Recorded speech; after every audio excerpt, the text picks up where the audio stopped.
So, everything's falling apart, eh? Good. Things need to fall apart. Things break. That's a reality we have to live with.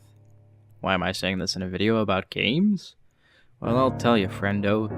It's because in a game that requires you to keep an eye on your stuff, it's absolutely necessary.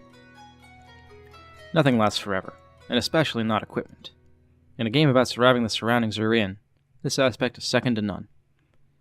I think that a weapon being able to be broken is a way of making it so you can't get comfortable with the game for too long. If it's about survival, then why aren't you scrounging for your survival?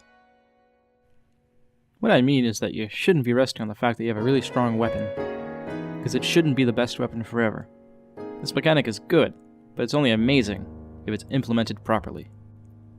Most games with a durability mechanic don't really do it all that well. Hell, some games you don't even really have to bother with it most of the time, or it's just an annoyance. Or both. It's probably the reason why people have such a hard time getting used to the idea. For our first example, we'll talk about the Rooty Tooty Gun Shooty Cowboy Simulator Red Dead Redemption 2. In this game, your weapons don't necessarily break, but they do degrade. They get all mucky, dusty, and gross. You have to regularly polish your pistol, innuendo noted, or rifle. Something like a bigger after all. Problem is, it's just a glorified time waster. You have to go buy the oil, take the time to shine it up, and then you're all done with a single weapon. You have to do this with every weapon you use. Now, their way of making it less of a pain in the patoot is to take it to the gunsmith. But then what's the fun in just pressing a button and saying, "I did this," when you didn't do bung diddly? I feel like it's a bit of a misstep in the way the game works, and while I appreciate the attention to detail and atmosphere it adds, it's just not worth the time to do it yourself. You're almost better off picking up the same gun off the ground and using that instead.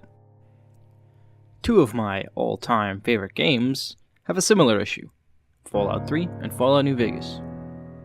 Weapons in these games can just outright break and become useless until you find a weapon of the same type and fix it. Or use a repair box, which is New Vegas only, or take it to a merchant who can fix it for you. Otherwise, the quality of the weapon degrades over time and the accuracy and damage falls.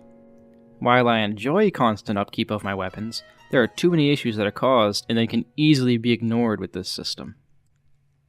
In both games, the longer you play, the more you find weapons, and the more weapons you have, the less you have to worry about it being broken for so long.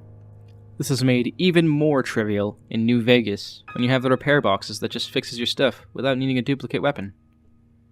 To be fair though, the games don't just go chucking weapons and parts to make repair kits all willy-nilly. You have to at least look a little. I could also talk about the Elder Scrolls 4 Oblivion, because they did get it kind of right.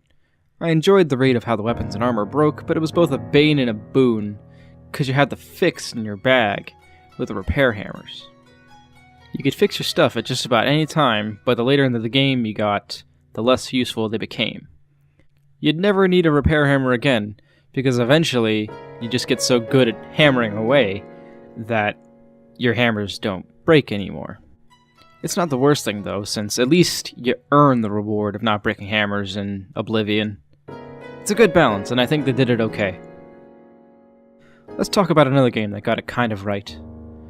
I don't know how many of the games in the series did it, but the one I played did it pretty well. I'm talking about Fire Emblem Awakening. Awakening is the only game in the series that I've beaten, but I love it so much. I played the two subsequent releases afterwards, might pick up Three Houses as well, but it's the only one I've beaten. As for the weapon durability mechanic, I think it's pretty good. The way the durability works is you have a certain number of uses for each weapon.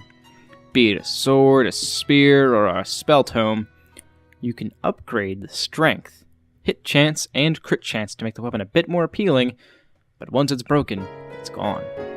Each weapon has a variation on the number of uses it has.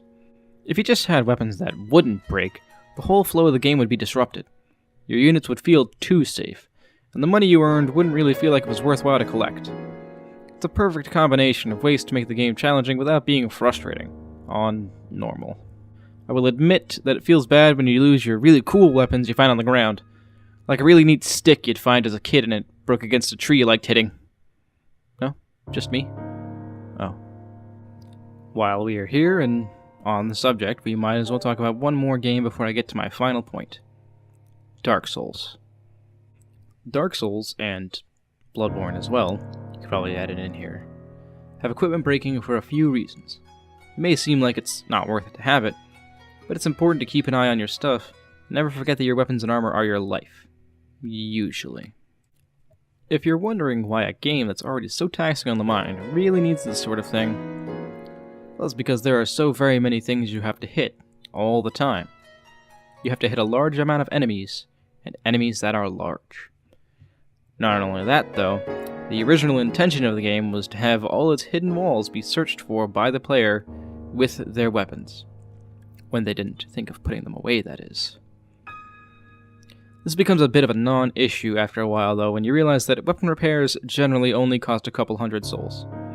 Kinda puts a damper on the idea, right?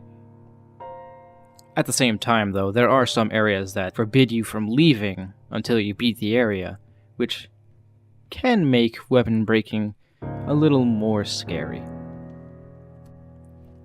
I have one last cartridge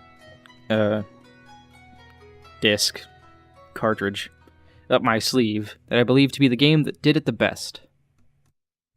The Legend of Zelda: Breath of the Wild, a game that needs no introduction.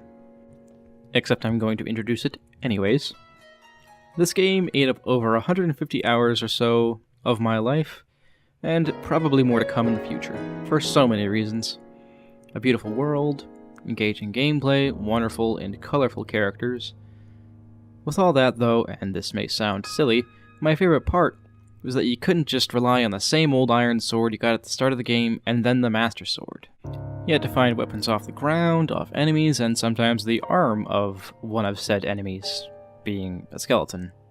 This made the game a bit more enjoyable for me, as I had to work to keep my arsenal of murder honed and ready to fight the next group of enemies that I stumbled upon. This was made even more interesting with the introduction of Master Mode, a mode where you had to mercilessly beat your enemies so they wouldn't heal over time. You wouldn't be able to try and ration off your weapons so you had enough for every fight. You had to use it up so they would stop moving finally. This wasn't as brutal as, say, Dark Souls, where every move had to be deliberate, or else you have to do a reset of your time, but you also couldn't mess around and lose your footing because the enemies would be on your case. With this inclusion of not being able to jump back to all reliable, you had to use weapons you weren't used to, or find interesting ways to kill enemies. This is a big part of what makes the game unique. It makes it feel like collecting weapons is worth your time. One more little tidbit, though. When your weapon is about to break, you should probably throw it. You get a multiplier to its normal damage, and it knocks the enemy down. Pretty neat idea, and it makes it all the more useful when they are about to break. That's just melee weapons, though. Bows and shields don't work the same way. So maybe my whole deal with weapon degradation is that sometimes you just need to let things go. And sometimes you need to clean up your act. It all depends on your frame of mind. Or game. I can understand being sentimental about a weapon, but sometimes you gotta switch it up for the greater good. Maybe you think similarly, and you enjoyed my little rant about how things should break because things break. And maybe, if you think you have a better example of weapon durability, or you have a fatal flaw in my plan, then please do let me know. Other than that, if you stayed this long, please spread the word about these videos. I enjoy this form of human interaction, and this is the best I can do without sweating horribly and having a word salad come out of my mouth. Thanks for watching, and I'll see you next time. Bye.